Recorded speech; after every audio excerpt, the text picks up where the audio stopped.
Now, David Brown is a man who doesn't need an introduction, and if you don't know the Harmony Project, I would strongly recommend Google videoing it tonight and watch a couple of videos. It's a gem of the city, and I followed David around for months and worked with him and learned from him, and I learned what a mentor is.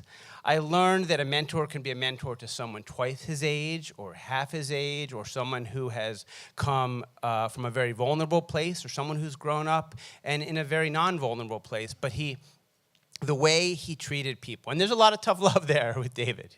You don't mess with him. It was just inspiring. It was a kaleidoscope of inspiration. And so to have David join us tonight and introduce our final storyteller of the first half is a pleasure and honor. I give you David Brown.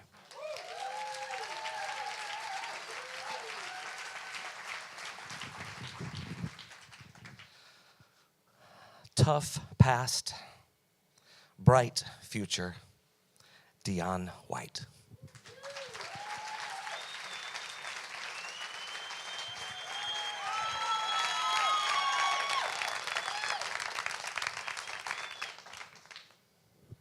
Have you ever felt the feeling of abandonment?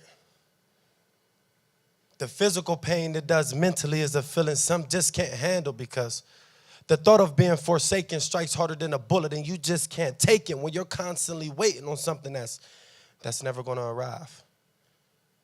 Well, if you look deep enough into my eyes, you'll seek a slow leak of abandonment. At the age of 9 months, I not only lost my father, but I lost myself when I came of age and realized how valuable just one man could have been in my life, had he been in my life. But due to the streets of him, quote unquote, earning stripes, he missed out on encountering his blessing. But I still never found out the answers to some questions a son can only get from his father's perspective, like how to treat a woman or how to be a man.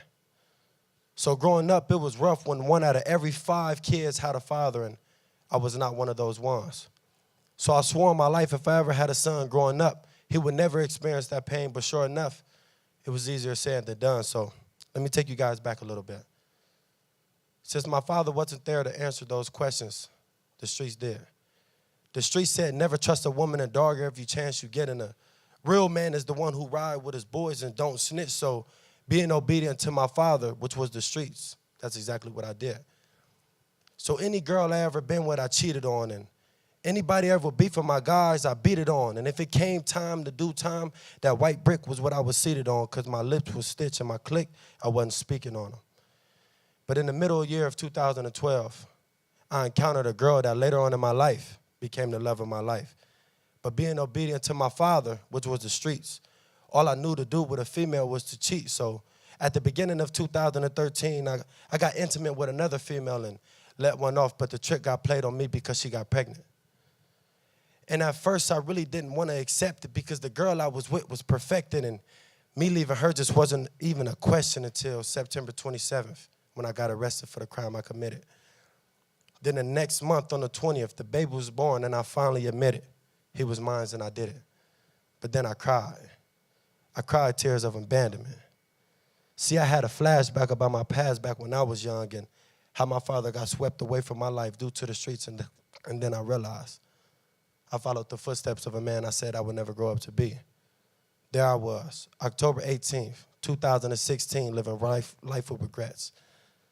Pain and distress because of a name that I kept me away from a name that I claim to protect. You say who? And I say my son. Statistic tells that more than 50% of the young black males in this generation are either going to get into a situation where they're going to pay their price with their life or spend their life in jail because they've manifested hell on earth. And it hurts because the system is setting us up to fail from birth. So it's hard for us to tell our worth, because growing up, all we felt was worthless. Thinking curses are being sent down as blessings. So we become accustomed to getting arrested or being neglected and judged on false perceptions. Not really having our own discretion or whether or not we want to go down the wrong direction, because this deceptive system subliminally compels us to believe that this is who we want to be. So when I close my eyes to picture the person that I want to see when I grow up, You never show up. So who am I? Is a question I continuously ask. Because the system said it's a fact. Because I'm black, by 25 I'll be dead. Which is a lie, because there's a part of me that deep down in the heart of me believes greatness is the start of me. But then I ask myself again, who am I? Maybe the start of something great. But through the eyes of the stereotypical people, I can be nothing more than a ward of the state, which leaves me torn, broken, and I'm still mourning for a break, hoping that one day I'll be able to escape and run away from the streets I was admiring and prove that I'll be more than a product of my environment. So when someone asks me, who am I?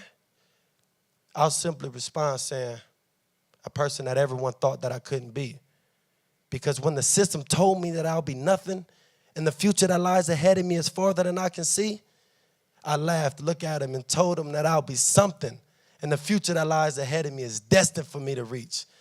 And I know this because I've reached it.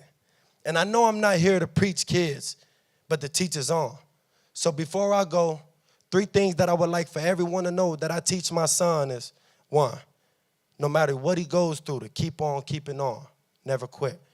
2, even if the things he's doing in life seems inadequate, never add a quit. Add perseverance. And 3, success becomes inevitable when failure isn't an option. So I stop him from doing anything that will stop him from being unstoppable. Thank you.